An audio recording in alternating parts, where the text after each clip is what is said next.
Voilà, ok. Bonjour à tous, aujourd'hui nous recevons le lauréat 2010 de la médaille Fields, l'ancien directeur de l'Institut Poincaré, le député de la 5e circonscription de l'Essonne et le conseiller municipal du 14e arrondissement. Bonjour Cédric Villani. Bonjour. Comment allez-vous? Ça va bien. Alors pour commencer cette interview, j'aimerais débuter avec une citation.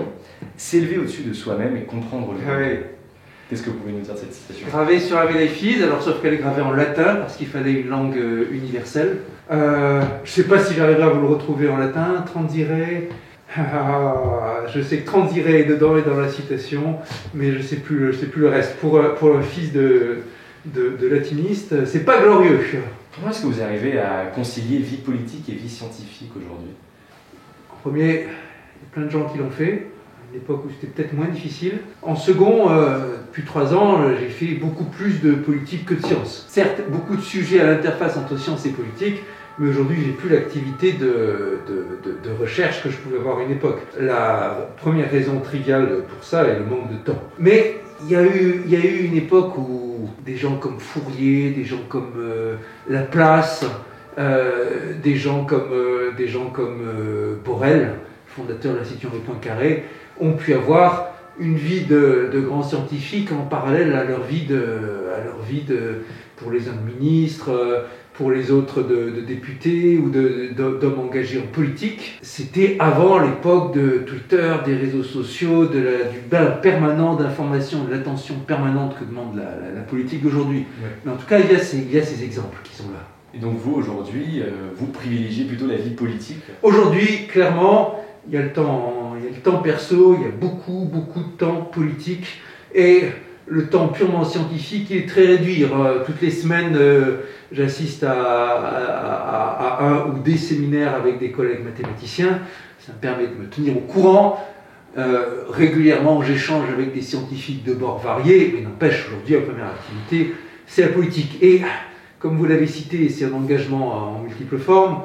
Il y a le travail de conseiller du 14e arrondissement, il y a le travail de président de l'office parlementaire scientifique, gros travail. Il y a le travail de député de l'Essonne, il y a les travaux thématiques qui sont faits sur tel ou tel dossier. Par exemple, en ce moment, nous sommes sur le projet de loi climat-résilience. Avec mes collègues du collectif Écologie, Démocratie, Solidarité, on a lancé le débat sans filtre. Je ne sais pas si vous avez vu ça. On y viendra après. Donc ça, c'est énorme. C'est-à-dire que... Au total, il y a peut-être 100 heures de débat, entre 80 et 100 heures au total ça fera. On est une dizaine de députés, on se relaye, on tourne. J'ai déjà passé de longues heures en hémicycle pour faire le commentateur sportif de ce qui se passe en hémicycle et quels sont les articles. J'ai passé des heures et des heures aussi en animation. La première chose qui vous frappe quand vous devenez député, c'est l'emploi du temps. Et vous ne comprenez pas comment ça peut être aussi complexe, aussi partagé, aussi structuré. Pendant toutes les années où j'étais président d'association et directeur d'institut et lauréat de la médaille Fields et conférencier et écrivain d'ouvrages comme Théorie vivant et tout ça, je me débrouillais encore avec un agenda papier. Du moment où je suis devenu député, c'était fini. J'avais un agenda partagé avec 4 ou 5 personnes qui pouvaient écrire dedans et aucune possibilité de simplifier. La complication de l'agenda, la vie politique, il faut le vivre pour le croire. Je vous alertais sur un problème qui est très récent. Une étude a montré que les élèves de CM1 français étaient les derniers de la classe en Europe. Qu'avez-vous à dire de ce constat? Le premier, c'est que c'est triste, ça me fait mal à moi en tant que mathématicien. Le deuxième, c'est que je ne suis pas surpris. Le niveau moyen des petits élèves français n'a cessé de chuter depuis 30 ans. Et le fait qu'on occupe les dernières places du classement, ça fait des années déjà que c'est comme ça. En mathématiques, c'est particulièrement sensible, pas qu'en maths que nos résultats sont médiocres. Et derrière, il y a le malaise de l'éducation nationale en général, les difficultés de notre enseignement de sciences en particulier, avec des injonctions contradictoires. En sciences, l'échelon clé, le plus crucial, surtout en maths, c'est l'école primaire. Et quand vous me parlez du CM1, de mauvais résultats en CM1, ça ne se rattrape pas. Aucun système scolaire dans le monde ne peut avoir de mauvais résultats au primaire et de bons résultats au collège, par exemple. Donc là, nous avons une situation particulièrement grave. Vous parlez du malaise de l'éducation nationale et en parlant par exemple de la réforme du bac 2021, qui va être effective, qui est effective Ouais, je connais des promotions. Je connais des jeunes qui sont dedans. Les mathématiques, à partir de la première, disparaissent du tronc commun et se retrouvent mélangées à la physique et au SVT dans une matière appelée enseignement scientifique. Ouais. Et pour continuer les mathématiques à part entière, il faut choisir la spécialité. Qu'avez-vous à dire aux élèves qui aimeraient continuer sans pour autant prendre la spécialité? Je suis partagé. D'abord, cet enseignement de sciences, sur le principe, sur le papier, c'est un bel enseignement.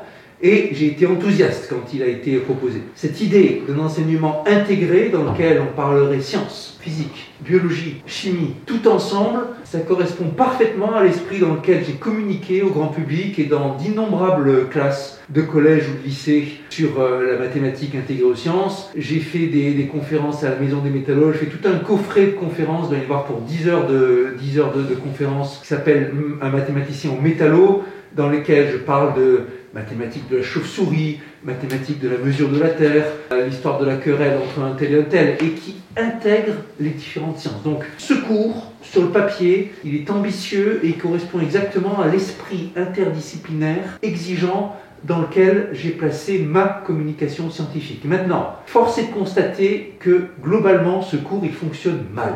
Dans bien des endroits, au lieu d'avoir un enseignement interdisciplinaire, dans bien des établissements, ça a été tronçonné en morceaux, avec une heure de physique, une heure de mathématiques, une heure de biologie. Ça ne correspond pas du tout à l'esprit dans lequel cet enseignement avait été pensé. Ensuite, les horaires ne sont pas suffisants. Et je suis convaincu qu'il faut au moins une heure hebdomadaire de plus pour faire vivre cet enseignement interdisciplinaire. Je crois que le principe est bon, mais que c'est allé trop vite. Et qu'il faudra sans doute prendre le temps de retravailler avec les enseignants, les enseignantes, pour que ce cours il puisse atterrir et qu'il soit aussi motivant et aussi important que sur le papier. Nos jeunes aujourd'hui, et c'était le cas encore avant la réforme, bien sûr, avant la réforme, nos jeunes sortant du lycée, pour la plupart, ne comprennent pas ce que la mathématique a à voir avec la mesure de la Terre ou avec la biologie. Ne comprennent pas à quel point le développement de l'innovation, de l'industrie repose sur les sciences mathématiques. Ça, c'est une grave perte. Ce cours, c'est l'occasion, s'il est bien fait, s'il prend bien, de combler ce manque. Pour l'instant, nous n'y sommes pas. La réalisation n'est pas encore à la hauteur des espérances et j'espère qu'on y viendra. Retour sur événement. On était le 4 septembre 2019 à Paris. Vous annonciez votre candidature à la mairie de Paris. Décidé d'être candidat à la prochaine élection du maire de Paris. Et on sent dans votre envolée une forte émotion. Qu'est-ce qui s'est passé à ce moment-là? Toujours été un émotif.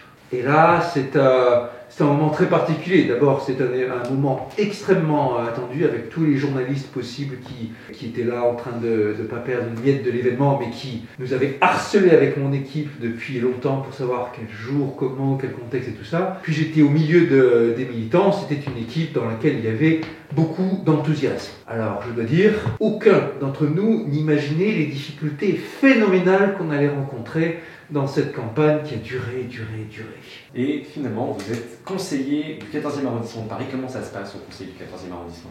Un conseil dans lequel vous avez un bloc majoritaire, une opposition, et dans lequel moi je suis ni dans la majorité ni dans l'opposition. En fait, le seul parmi les 30 membres du conseil municipal à n'être affilié à aucun grand parti. Ce qu'on va dire pour ce conseil, c'est que il y a des fois où je suis d'accord, des fois où je ne suis pas d'accord avec la majorité, mais globalement, je sais gré à la maire du 14e et à la majorité la façon dont les débats sont organisés, dans laquelle tous les groupes, on va au chapitre, dans lesquels on prend le temps toujours de laisser la parole à tous les avis qui veulent s'exprimer. Vous avez d'abord été élu au sein de la majorité en 2017 sous l'étiquette La République En Marche. Et vous avez créé le groupe Écologie, Démocratie et Solidarité. Est-ce que vous pouvez nous en parler un petit peu? Donc en mai 2020, si je ne dis pas de bêtises, notre groupe Écologie, Démocratie, Solidarité apparaît à l'Assemblée nationale. Ça avait été préparé de longue date, ça faisait des semaines et des semaines qu'on en discutait.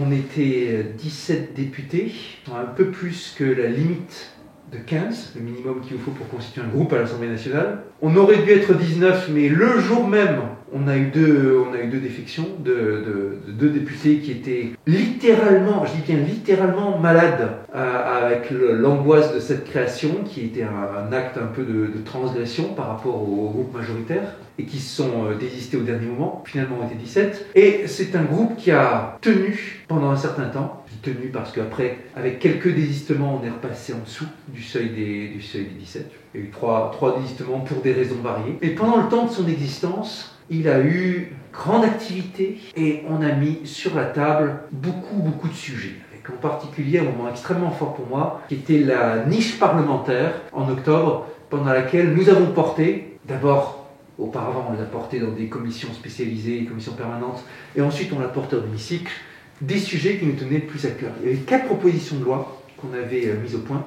Proposition de loi pour faciliter l'accès à l'interruption volontaire de grossesse, à l'avortement, pour augmenter les délais de 12 à 14 semaines.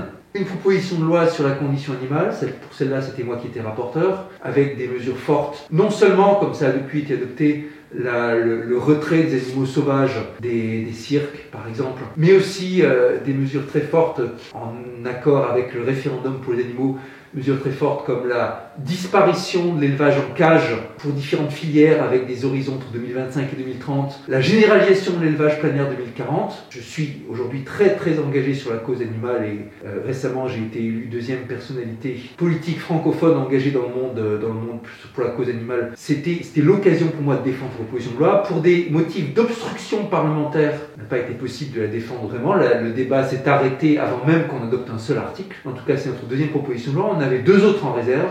Une sur l'allongement du congé paternité, mesure forte, beaucoup plus forte que ce qui a été proposé par le gouvernement par la suite. Et on avait encore une 4e mesure il s'agissait de chèques alimentaires pour pouvoir manger localement dans un contexte de crise Covid, un projet qui était parfaitement en ligne avec ce que proposait la Convention citoyenne. Bref, nous avions ces propositions fortes. Et nous faisions vivre en tant que groupe ces sujets sur une ligne radicale, résolument écologiste, résolument démocratique et résolument solidaire. Le groupe a été dissous, le groupe a disparu, parce qu'on est devenu moins que 15. On continue à bosser ensemble en tant que collectif. Aujourd'hui, on a encore une dizaine de personnes, avec des initiatives fortes. Par exemple, cette initiative Twitch, débat sans filtre, par lequel nous faisons vivre le débat à l'Assemblée nationale de façon ouverte, avec toute une communauté, en commentant ce qui se passe. C'est une innovation qu'on n'a pu faire que parce qu'on était un collectif. Et de façon générale, nous continuons à travailler ensemble, avec Écologie, Démocratie, Solidarité. Justement. Avec des personnalités comme Mathieu Orphelin, Delphine Bateau, Émilie Cariou, Paola Forteza et d'autres dont je suis très proche. Donc justement, le débat sans filtre, on en parlait tout à l'heure. On a vu beaucoup de gens participer justement à ce rassemblement proposé par Camille Etienne devant l'Assemblée nationale et beaucoup de gens aussi assister au débat sur Twitch. Est-ce que vous pouvez nous en parler un petit peu ? La contrainte est souvent facteur d'innovation. D'ailleurs, je le dis dans mes conférences, si vous n'avez pas de contrainte, il n'y a pas de créativité. Nous avions une contrainte forte, énorme, en tant que député EDS, Écologie, Démocratie, Solidarité, officiellement non inscrit, puisqu'on était passé pour faire un groupe. La contrainte forte, c'est qu'on avait 0 temps de parole sur les amendements. Quand vous êtes non inscrit en pratique, quand la procédure adoptée pour l'organisation des débats, c'est ce qu'on appelle le temps législatif programmé, on sait que tout le temps de discussion des députés non inscrits sera consommé dans la discussion générale et qu'il restera 0 temps pour les amendements. Sur cette loi qui parle de climat et de résilience, qui est donc au cœur de nos engagements à EDS, on avait 0 temps de parole. Contrainte énorme. Comment pour autant parler et faire vivre notre fonction de député? Un député, c'est un parlementaire, il doit porter le débat, les arguments et tout ça. Et en réfléchissant à ça, on s'est dit qu'il fallait augmenter le débat, le faire passer, contourner la règle de l'Assemblée nationale, le hacker.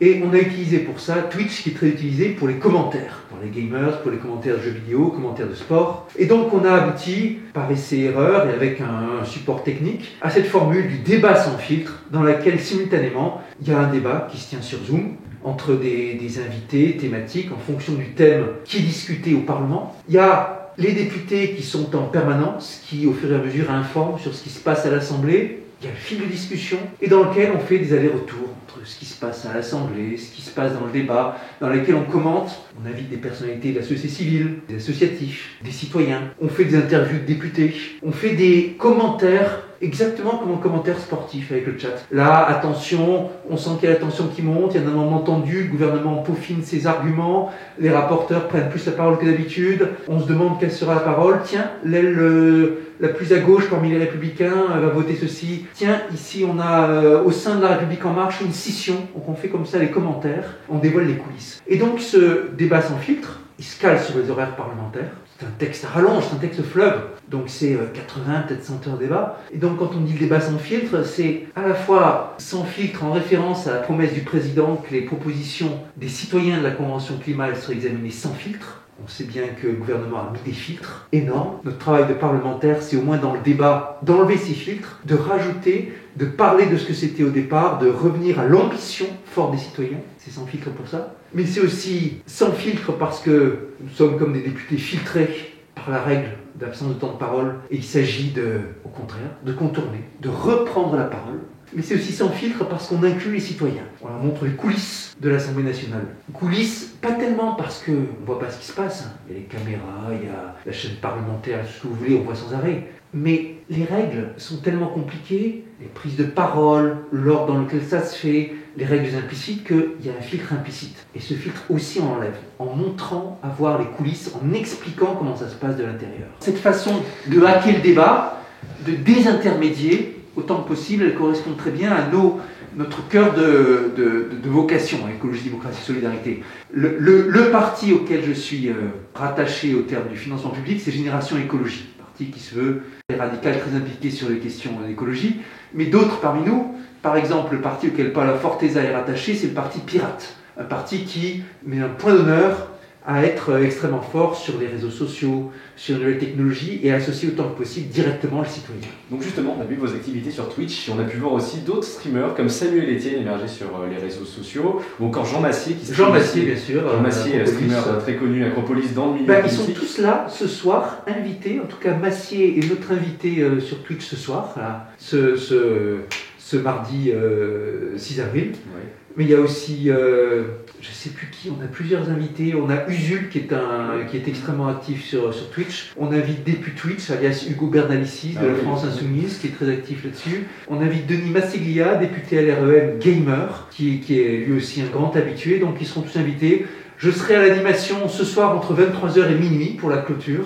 Et on ouvre sur d'autres communautés aussi qui se seraient jamais vraiment préoccupées de savoir ce qui se passe au fond en hémicycle. Ouais. Donc justement, on a vu tous ces streamers qui se lançaient sur Twitch pour la politique. Est-ce que vous pensez qu'il faut aller encore plus loin pour inciter les jeunes à s'intéresser à la vie citoyenne? Je pense qu'il faut envahir différents médias, pas chercher à en avoir un plus parfait que les autres, pas chercher à être jusqu'au boutiste, mais expérimenter un grand nombre de formules variées pour rassembler, trouver des communautés. La politique aujourd'hui, c'est quelque chose qui doit, comme le débat démocratique en général, vivre par tous les canaux, vivre par tous les médias, reproduire le fait que aujourd'hui nos espaces de discussion sont beaucoup plus variés qu'avant. Ça n'empêchera pas bien sûr de le faire en tête-à-tête, en physique. En ces périodes de restrictions sanitaires, la discussion physique nous manque, je pense, à toutes et à tous. Et on aura besoin aussi de retrouver ça, de retrouver les réunions publiques, les discussions en direct qui, d'habitude, font le cœur du débat politique. On va faire un petit point Covid. On a vu beaucoup de personnes dire que ces dernières semaines, le politique avait pris le pas sur le scientifique. Que pensez-vous de la gestion de la crise actuelle et qu'auriez-vous fait? Premier, on dit beaucoup de choses sur le politique et le scientifique. La vérité, le constat international, c'est qu'il y a des études qui sont sorties là-dessus qui sont très marquantes. En ces temps de crise, tous les phénomènes politiques dans tous les pays ont été amplifiés. On est aux États-Unis, la cassure républicain-démocrate, elle est pire que jamais. Avec des États républicains qui ont déconfiné, des États démocrates qui ont confiné, etc. Vous allez dans à peu près n'importe quel pays, vous voyez que les débats politiques ont pris davantage d'ampleur avec la crise. C'est le contraire de ce qu'on aurait pu se dire a priori. On aurait pu dire, temps de crise, la crise sanitaire, c'est un moment où on va ranger les querelles politiques de côté un moment, laisser le pas à davantage technique, et ensuite revenir avec le jeu politique. Ça ne s'est pas fait comme ça, nulle part. En deuxième, le jeu entre scientifique et politique il n'est jamais simple. L'interaction est toujours complexe. J'ai pu le voir dans toutes les configurations, en tant que politique, en tant que scientifique, en tant que membre de conseils scientifiques de grandes entreprises ou de la Commission européenne ou d'institutions scientifiques ou tout ce que vous voulez. C'est jamais simple. Mais la règle, c'est que c'est jamais le scientifique qui décide. C'est toujours politique, la direction qui décide. Quand un politique vous dit c'est pas normal, le scientifique impose sa décision, il ne faut pas le croire. C'est le politique qui pense. C'est aux politiques de s'imposer et d'expliquer les enjeux. Le politique souvent va dire ah ça c'est imposé par le scientifique. Quand il fait ça, c'est qu'il ne prend pas ses responsabilités. Ce qu'on a vu en France mais partout, c'est le politique piocher. Quand ça l'arrange pas, il dit j'ai pas le choix, c'est les scientifiques qui nous imposent. Quand ça l'arrange, il dit voyez, faisons ce que font les scientifiques. Voilà, les scientifiques nous disent ça, c'est donc ça qu'il faut suivre. C'est pas la bonne attitude. La bonne attitude, c'est d'écouter ce que disent les scientifiques, de le mettre en perspective avec les autres éléments du choix, parce que le choix politique, c'est pas que les éléments scientifiques, c'est aussi d'autres éléments du choix, puis de prendre la décision et de l'assumer. Pour l'instant, en France comme ailleurs, ça n'a pas été optimal. Personnellement, c'est pas du côté du scientifique que je lancerai la pierre. Je trouve qu'au contraire, le conseil scientifique en France, conseil de Jean-François Delfraissy, celui qui a été nommé pour la crise Covid, il a travaillé avec beaucoup de mérite dans un contexte difficile. Il a subi la calomnie, il a subi les petites phrases pourries en coulisses. Il n'a rien dit, il n'a jamais protesté, il a rendu ses avis. Il a agi de façon transparente et dans ce contexte extraordinairement tendu, il faut 1. Le saluer, 2. Encourager le politique à toujours écouter le scientifique. Donc on va parler quelques instants de Théorème vivant, votre livre. Est-ce que vous pouvez nous en dire quelques mots? J'ai écrit beaucoup de livres, mais celui-ci est singulier Et puis j'ai écrit beaucoup de livres singuliers d'ailleurs, dont 2 bandes dessinées avec Edmond Baudouin qui sont très chères à mon cœur. Les textes pour un album photo avec la photographe très talentueuse Lisa Rose, etc., etc.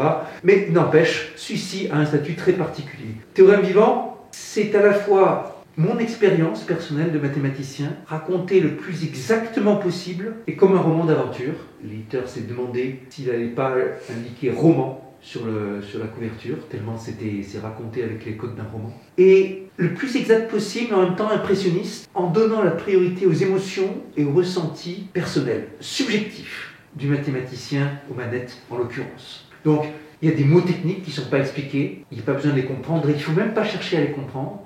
Il y a des extraits du théorème au fur et à mesure de la construction. Au début, c'est des brouillons. À la fin, c'est des morceaux d'articles. Il y a des échanges d'emails. Il y a le contexte, l'ambiance. Quels sont les mots qu'on utilise? Où on est? Qu'est-ce qu'on boit? Qu'est-ce qu'on écoute comme musique quand on est mathématicien? Il y a deux façons, si vous voulez, de parler, d'expliquer ce que vous faites quand vous êtes mathématicien à votre enfant. La première façon, c'est simplifier, utiliser des mots simples, des mots qu'il peut comprendre. Ça, c'est la vulgarisation. Et c'est pas ça que je fais. La deuxième façon, vous emmenez votre enfant avec vous dans votre laboratoire de recherche. Il va s'asseoir sur une chaise, tranquille. Il va observer vos conversations. Il va pas les comprendre, mais il pourra voir que vous cherchez, que vous êtes inquiet, que vous êtes joyeux. Il va voir les émotions sur votre visage, il va voir les mots que vous employez. C'est ça que je fais. Et j'essaie d'emmener le lecteur ou la lectrice avec moi dans ce monde mathématique, avec les émotions, avec sa passion, avec ses codes et son organisation sociale. C'était pionnier en la matière, c'est resté un peu unique, un peu singulier. Un commentateur littéraire a parlé de Apax, une œuvre littéraire qui constitue un genre en soi tout seul, et je crois que c'est bien le cas. Elle a été traduite dans 15 ou 20 langues, et de très loin, c'est l'ouvrage que j'ai écrit qui s'est le plus vendu, à des centaines de milliers d'exemplaires. Voilà. Allez, il y a tout de suite en tête Greta Thunberg. Elle a changé les lignes. Elle est jeune, brillante, tenace.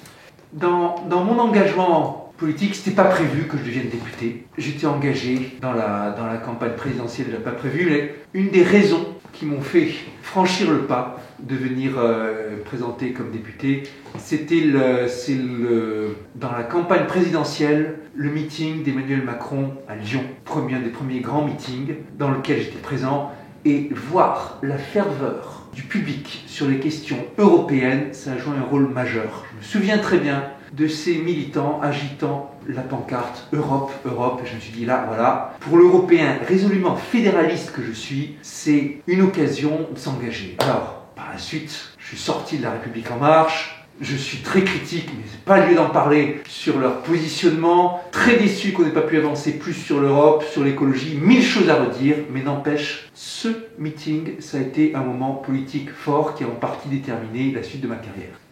En un mot, oui. ça serait c'est difficile de pas mettre le mot science.